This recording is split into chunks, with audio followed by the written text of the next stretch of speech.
Welcome back to another video of the channel. My name is Julio. Thanks for tuning in. Before we get started, like, subscribe, hit the notification button, and let's get down to business. So today we're going to be talking about VRF, virtual routing and forwarding. Before we get into the lab, let's get inside the details. So what is VRF? VRF, or Virtual Routing Forwarding, is a technology that allows multiple routing tables to coexist within a single router, enabling network segmentation and isolation without requiring separate physical routers. So basically, VRF is often compared to VLANs in layer 2 switching, as both technologies enable network segmentation and virtualization. What it does, VRF enables a single physical router to behave as if it were multiple virtual routers, each with its own independent routing table. How it works, each VRF instance has its own routing table, forwarding table, and routing protocols, allowing for the segmentation of network traffic and the use of overlapping IP addresses. So let's talk about the benefits. Network segmentation. VRFs allow network administrators to isolate different networks or tenants on the same physical router, improving security and simplifying management. Overlapping IP addresses.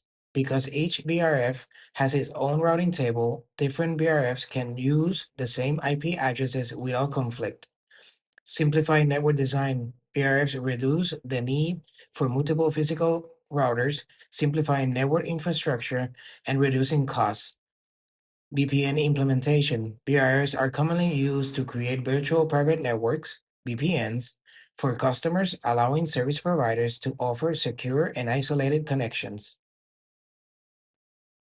So why is it called VRF Lite? Well, the term VRF Lite is used in scenarios where MPLS, multi-protocol label switching, is not required. All right, so let me break it down to you. The first thing we're gonna do is we're gonna configure a VRF named red. It's gonna have a route distinguisher of 1.1. We're gonna configure that on Ethernet 0/0.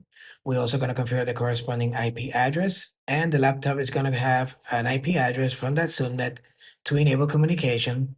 And also on our right, we're gonna configure VRF named blue. It's gonna have a route distinguisher of 1.2. That's going to be configured on Ethernet 0/1. And also we're going to configure the corresponding IP address. And the laptop is going to have an IP address from that subnet to enable communication as well.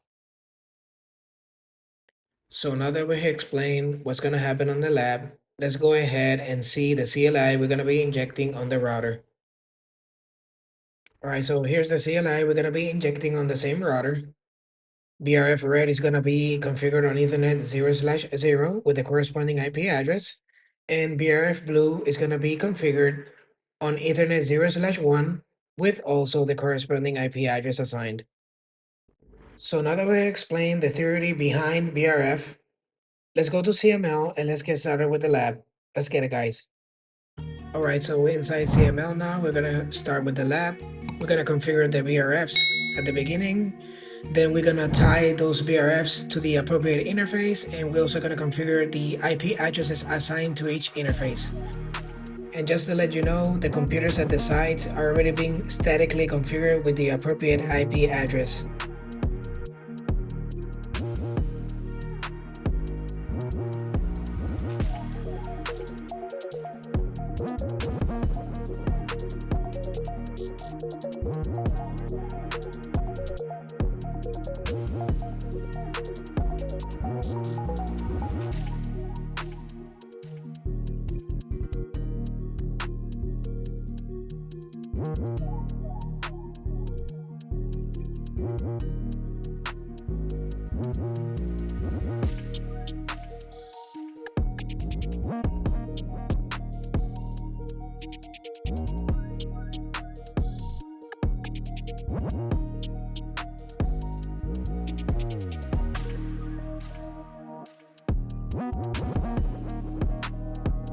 All right, just to make sure that everything is in place, let's do a short VRF. And as you can see, we got the two VRFs that we created, the blue and the red one.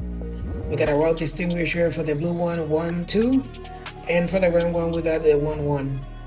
The protocols are IP version 4 and the appropriate interfaces that they have been configured on. Alright, so let's do a show IP route VRF red. And as you can see, we got the Ethernet 0/0 with the IP address of 192.168.1.0/30, which is the one that we have configured with the VRF red. And let's do a show IP route VRF blue. And as you can see, we got the 192.168.2.0/30, which is tied to Ethernet 0/1, where we have the VRF blue configured. And just remember and keep in mind that they're running on a separate virtual routing table. That's why both networks configured on both interfaces are going to be isolated from each other. All right, so let's go to VRF red PC. Let's do a ping test to the default gateway. And as you can see, it's responding with no issues. Now let's try to ping 192.168.2.1, and as you can see, it does not respond. And that is due to the fact that they're running on separate routing table instances. So let's jump into the VRF blue PC. Let's do a ping test to the default gateway, and as you can see, it's responding with no issues as well. Let's do a ping test to the 192.168.1.1, and as you can see, it's not responding. So I know a lot of you are going to ask yourselves, what if I want to see an IP address from one VRF to the other VRF? Well, as a bonus, this is out of the scope, but I'm going to show you how. Alright, so we're going to go right ahead and go inside the VRF red. We're going to do a route target, targeting our own route distinguisher, which is 1.1. And we're also going to do an import on 1.2, which is the route distinguisher of the blue VRF. Alright, so let's jump into the blue VRF. We're gonna do a route target both to the same route distinguisher configured on this same VRF. And we're also gonna do a route target import pointing to the route distinguisher of the red VRF, which is 1.1.